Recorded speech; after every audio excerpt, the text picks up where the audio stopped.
Welcome to the Wacky World of Work. I'm James Tehrani, your host, and today I'm coming to you from the SHRM conference in Washington, D.C. To my right, you might recognize him, he's Jack Hanna, the Director Emeritus of the Columbus Zoo. I'm not a monkey. And he's not a monkey, but he's starving and he's eating a banana, and he was gracious enough to give me his time. So what brings you to the SHRM show? Banana? No. I came here because of my relationship with Nationwide. Nationwide Insurance, you would call it. Nationwide has a lot of companies throughout the world. But Nationwide, and when I say this, people know me as a funny person, but I must say I am serious every once in a while. I came here because if Nationwide asked me to go to the moon, I would go. Why is that? Because back in 1978, when our daughter had a terrible form of leukemia and cancer at St. Jude, Columbus Zoo was looking for a zoo director, but I couldn't go anywhere unless they treat her type of cancer. So Nationwide Children's Hospital has saved her life not once but twice.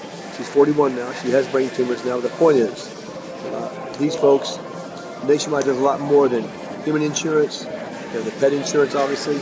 They have many, many things that all of us don't even know what they do to help others. And that's why I came here, because I've done, every year I do 4 or 5 things for them. So you think they do sponsor my TV series. Even if they didn't sponsor my TV series, I don't care if they sponsored anything I have. You know, I cover these things on my own time and I enjoy it. So what's more difficult, signing autographs for 2 hours or dealing with large predators? No, actually my wife, my wife's sitting there, sorry, it's a joke. I don't know, the hardest thing I deal with? Whoa now. No, it's not my wife. She's my favorite animal. That's pretty funny, isn't it? So anyway, no, what was the question again? So, what's more difficult, spending 2 hours signing autographs and meet and greets, or dealing with the predators, the dangerous predators? You can say that, but not really. It's amazing that a lot of people don't enjoy doing it. I don't enjoy doing it to have some ego, thing. I just love it because people come up to me and say, "Well, I remember when you took us, Jack, into the Amazon. Or I remember when you went to the North Pole several years ago. I remember with the Letterman or whatever." It's fun for me to talk to people other than me doing live TV. I love to hear responses of what people think. Mm-hmm. And everybody's people that love animals. That's what's so much fun. Seeing the love a lot of people, millions of people have for animals, and I love doing it. Now, obviously, the zoos have been in the news lately, especially the Cincinnati Zoo, and then what happened in Disney World about a week ago.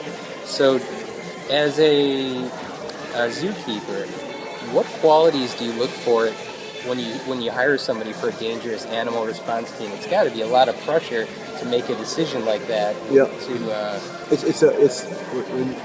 In our parks, the safety of our guests is first, our staff, and our animals. You can't put that in line. Obviously, human life. I'm not saying it's above animal life by any means. No one loves animals more than my family, my wife, and I.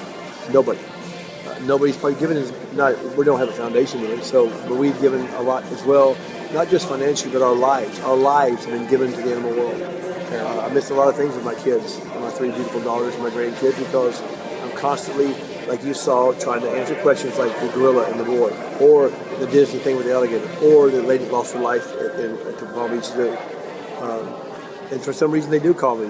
I have done this since 1969 in the zoo business, and since living on a farm as a boy, and also filming around the world for 30 years. So I've seen a lot. It's got to be tough for you personally. It's very tough. Yes, it is. The go-to source for when there's a tragedy involving animals. It's very much a hard thing to do. Your answer, you got a good question. What do you have to do to work in the zoo? Back when I started, you didn't do anything except know how to pick up a shovel and do something back 40, 50 years ago. And some of those guys were some of the best guys in the business, by the way, back then. Today, if people don't have a degree or some background in working in the zoo, we might have 100. We have one opening where I have 100 applicants in within 2 days in the animal department. But remember something, our zoo has good night. Not just zookeepers, not just, we have water treatment. We have, how many professions? We have 30-something professions at our zoo.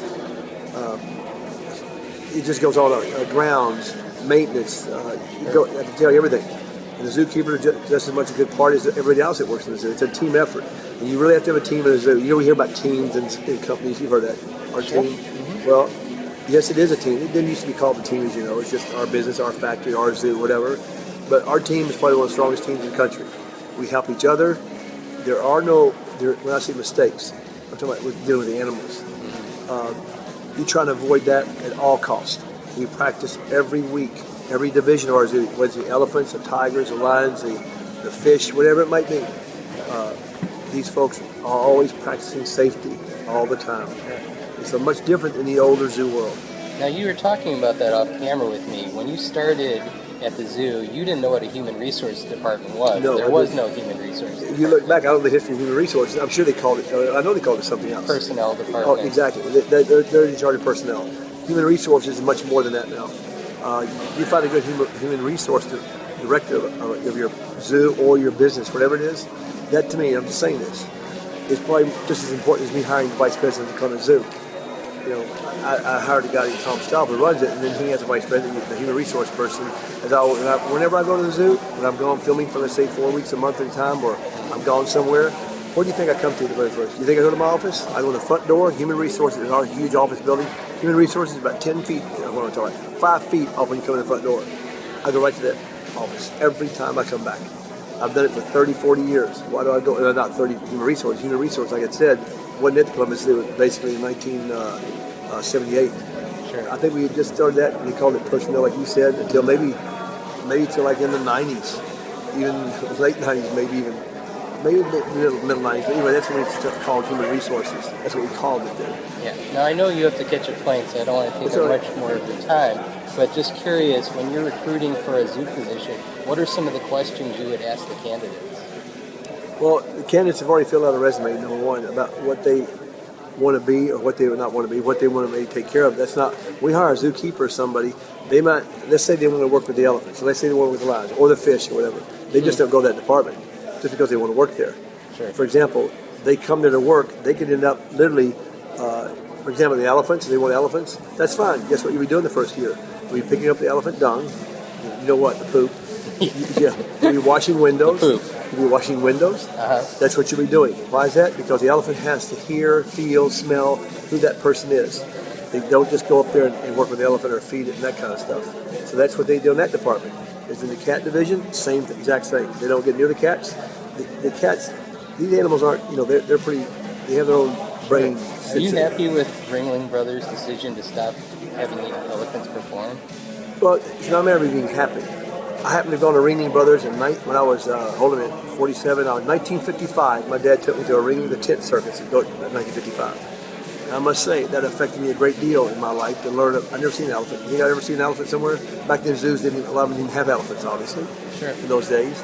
And I don't know what was done back in Ringling. Ringling has never been known for animal abuse that I know ever. And I'm not just defending Ringling. I'm just telling you, Ringling. Are there some circuses? Yes, they should have been shut down, and most of them have been shut down. They were terrible. And that's where the circus got the bad image. Ringling, I know for a fact, people say they beat their elephants, they did all that stuff. I've never seen that happen since I was a little boy, ever. My wife and I go to see Ringling a lot back then. Gunther Gable Williams was the most incredible animal trainer in the world. You know what he did? Every morning he got up at 6 a.m., fed his elephants his own self. This is the guy who is the best in the world at training animals. He didn't use things to beat them to death or anything like this. He used his voice calls, his motions to do it. Sure. He's passed on now. Now, one thing that you may not know is in USA Today about 5 weeks ago that Ringling and some doctors in Europe and this country both have come this close to a chromosome that might help cure a lot of types of cancer. Can you imagine that? The elephant, the elephant, why is that? No elephant that we know of has ever had cancer. Now, somebody must have figured that out. I never thought about this in a million years. Sure. And finally somebody got a hold of it, announced it. Nothing's been said since because they won't release any information. So can you imagine, let's say that these folks who don't like the circuses, that they have every right to, by the way, not to like a lot of circuses. Yeah. But with Ringling, I cannot say I don't like the Ringling Brothers Circus. Yes, they have tigers and stuff and lions in it. These animals are also born into a situation of being raised in that situation, not plucked out of the wild like everybody says, or even the zoo world. In the zoo world right now, our animals, we don't have to go out in the wild and get hold of anything anymore unless we're rescuing animals that our country calls us. Yeah. We go out and take the veterinarian, collect the sperm and the eggs, bring the animal back with us, and vice versa, and then we take the animals back in the wild, which is what we're trying to do into those countries that aren't corrupt. By the way, you'll see the zoo world in the next years to come will be incredibly successful in getting some of these animals that are endangered back in the wild. Like we did the bald eagle in this country, right? That thing was almost gone. Mm-hmm. Look at the zoo world, how many they bred and what they put back in there with the laws that federal government and state governments make. I can go on and on about animals that we've helped. extinction. Well, this has been wonderful. I'd like to thank you for joining me today. Of course. Yeah, I'll just say one last thing. Sorry. No, go ahead. no, Jack. My name's Jack. Jungle Jack, my buddy. You're my buddy, right? Jungle Jack. Jungle Jack. Yeah. Anyway, I get to call him Jungle Jack, everybody. But I must say, and this isn't some ad, everybody. Nationwide has introduced me to the human resources.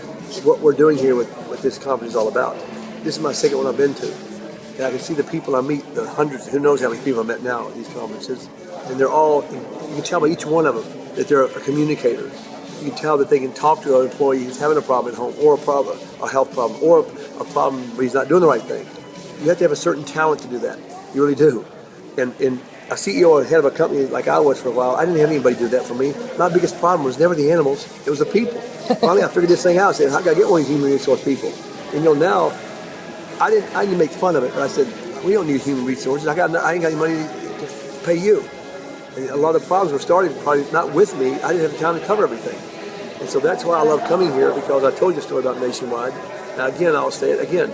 That's why I'm here today. Because of them, they think it's important, obviously, this conference. Yes, they have pet insurance. That's what we're here for, right? To tell the people that hire these folks, the animals today in someone's family, everyone, and I don't want to say something, I'm being anthropomorphic when you compare people to animals. I would always compare people to animals, because an animal doesn't. Some animals don't do what we do to other people, each other. A lot of animals don't waste, by the way. If you notice that, right? Yeah. A lot of animals don't abuse their young, by the way. That's more of a majority than a minority. A lot of animals don't waste their food. A lot of animals don't beat their spouses or beat. You see what I'm talking about? Mm-hmm. You can learn a lot from the animal world. You really can. Definitely. And so that's what Nationwide had this pet insurance company, and I'm so excited to be here, because what do these people do when they hire people? They want insurance for the family, don't they? Well, when you hear the stories I hear from people that work for me, not work for me, but on farms and places, or there might be people that clean, or who knows whatever profession they're in. They can be a teacher, they can be anybody. Be Jack Hanna. Right now, my wife we've got just. There's only one Jack Hanna. Well, I don't know. I don't hope so, but I hope so. There's another Jack Hanna out there somewhere, trust me. But when my wife and I spent thousands of dollars on my Tasha and Brass, because we did not have pet insurance. We both passed on last year, 15, 16 years old. I know darn good well now, that this company's come forward with some prices that are incredible. That a dog, I don't know about you, but a dog and a family's our family. And the 16-year-old dog. No, you don't. Yeah. What kind? American Eskimo Fox Terrier mix. Oh, I love those animals. American Eskimo. Sweetest dog in the world. I'm not looking you have to agree with me. I'm just saying, what would that be like if all of a sudden you were told, let's say 4 years ago, that your dog had an injury, a car hit it, all of a sudden it's about $2,000 to repair its leg or take it off, that kind of thing? That's what this individual called me at midnight once. Yeah. And she cried because you didn't have that kind of money. You see where I'm coming from? That's why I'm here, because that's the people you check in and sign your thing there to go to work at a zoo or a company. What a thing we offered. That wasn't offered by our zoo until just now. And now, people going, are you kidding me? Well, I just got through paying $600 on repairing an animal's whatever. And that's why I'm here today, because they brought me here. And I just think this conference is one that if I'd known about it maybe earlier, but before the Nationwide stuff, I'd probably be coming to these conferences to learn more about people. HR, did you hear that? He loves you. Yeah, I do. HR, I like that word, HR. My name's JJ, by the way. Jungle Jack. So you can call me JJ, and I'll call you HR. All right, call me HR. Okay. Well, I'm HR. This is JJ, and this has been a great treat. And thank you for watching. Thank you all.